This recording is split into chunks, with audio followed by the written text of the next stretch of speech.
Hello student, dimension के uses हम लोगों को आज पढ़ना होगा। इसका पहला यूज मैंने आपको इसके पहले के वीडियो में क्लियर किया था। आज सेकेंड यूज डायमेंशन का हम लोग देखने वाले हैं, to check the dimensional correctness of a given physical equation. यानी कोई आपको इक्वेशन दी जाएगी, इक्वेशन का मतलब फार्मूला है, किसी दिए हुए भौतिक समीकरण की विमीत सत्यता की जांच करना। यानी आपको डायमेंशनल मेथड से ये चेक करना होगा कि वास्तव में फार्मूला आपका सही है या गलत है। सपोज करिए मैंने फार्मूला लिया t equal to pi under root L upon जी।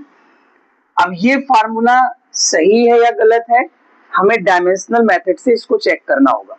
तो इसके लिए सबसे पहले आपको क्या करना है, लेफ्ट साइड की डायमेंशन निकालना है, टेकिंग LHS। फिर से एक बार क्लियर करते हैं, आपको इसकी लेफ्ट साइड की डायमेंशन निकालना है और राइट साइड की डायमेंशन निकालना है। दोनों डायमेंशन अगर हमारी सेम मैच होती है तो यानी हमारा ये फार्मूला राइट है, और अगर मैच नहीं होती है तो फार्मूला रॉन्ग है। तो यहाँ पर सबसे पहले न्यूमेरिकल में आपको ये समझना होगा कि सवाल में क्या सिंबल्स के नेम है।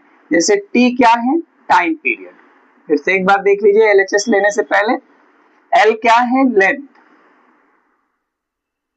और जी क्या है, acceleration due to gravity, acceleration due to gravity.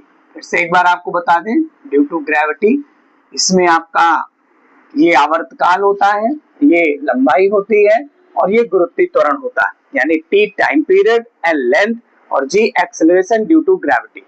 तो आपको इस मेथड को समझने के लिए, जो कि डायमेंशन का सेकंड यूज है, आपको सबसे पहले टेकिंग LHS करना होगा। मींस आपको यहाँ पर डायमेंशन ऑफ लिखना होगा टाइम पीरियड, मींस टी, या टाइम पीरियड ही पूरा लिख सकते हैं। टाइम पीरियड की आपको डायमेंशन यहाँ पर लिखनी होगी। तो डायमेंशन क्या आएगी हमारी, कैपिटल टी। इसी तरीके से फिर से एक बार चेक करना होगा, टेकिंग RHS यहाँ पर लिखेंगे, और यहाँ पर लिखेंगे dimension of 2 pi under root L upon g. पूरा का पूरा मैं फार्मूला ये लिखे दे रहा हूं, जिसमें 2 पाई का कोई भी डायमेंशन नहीं होगा क्योंकि कांस्टेंट वैल्यू है, लेकिन आपकी जो लेंथ है उसका फार्मूला या डायमेंशन होगा L, और एक्सेलरेशन ड्यू टू ग्रेविटी का LT की पावर -2। अब क्या करना होगा, L से L तो कैंसिल हो जाएगा, T की पावर -2 ऊपर जाएगा तो पॉजिटिव में हो जाएगा, मींस आपका ये बनेगा T²। और जब आप इसका रूट ले लेंगे तो ये आपका केवल कितना बचेगा, T। यानी हमारी RHS की डायमेंशन आई T और LHS की डायमेंशन आई T, यानी दोनों साइड की डायमेंशन सेम है, then formula will be correct. यानी हमारा जो फार्मूला गिवन है ये पूरी तरीके से सही है, ये आपको ध्यान में रखना है। सेम ऐसे ही यहाँ पर आप लिख सकते हैं LHS is equal to RHS, means formula आपका ये करेक्ट है। बिल्कुल सेम आप इस तरीके से V equal under root E upon D में भी चेक कर सकते हैं कि ये वास्तव में फार्मूला राइट है। तो फिलहाल मैं बता दूं, ये फार्मूला आपका क्लियर लिखा हुआ है, इसलिए आप इसमें से अंडर रूट हटा के चेक करेंगे तो आपको फार्मूला रॉन्ग मिलेगा। मींस कहने का लेफ्ट साइड और राइट साइड की डायमेंशन मैच नहीं करेगी। इसमें जानना जरूरी है, V क्या है, वेलोसिटी, E क्या है, यहाँ पर आपका इलास्टिसिटी, कांस्टेंट भी कह सकते हैं, इलास्टिसिटी कांस्टेंट ही लिख लीजिए आप लोग, इसे हम लोग इलास्टिसिटी कांस्टेंट बोलेंगे। और डी हमारा यहाँ पर है डेंसिटी। इनकी अगर हमें डायमेंशन कंफर्म है तो बड़े आराम से आप चेक कर पाएंगे कि फार्मूला राइट है या रॉन्ग। तो मेथड यही, टेकिंग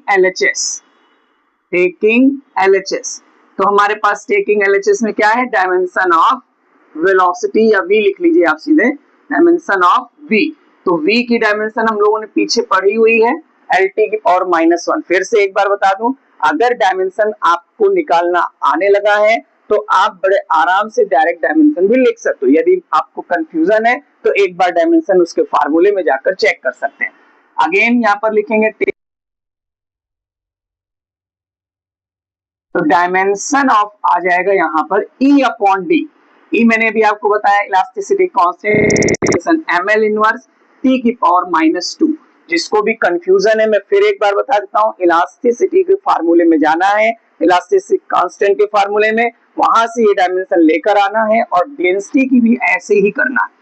इसको भी डायमेंशन क्लियर नहीं है, पिछले वीडियो आप देखेंगे तो क्लियर हो जाएगा। तो m से m चेक कर सकते हैं, कट जाएगा, ये पावर ऊपर जाएगी तो l की पावर 2 और t की पावर -2 देगा। चेक कर लीजिए, RHS आपकी ये वैल्यू आ रही है, LHS आपकी ये वैल्यू आ रही, दोनों वैल्यू मैच नहीं कर रहे, मींस आप लिखेंगे LHS does not equal RHS, then formula will not correct। कहने का मतलब आपका जो फार्मूला है वो करेक्ट नहीं है। तो इसके नेक्स्ट वीडियो में हम लोग आपको थर्ड यूज बताएंगे जिसमें फार्मूला आपको डिराइव कराया जाएगा। ओके बेटा।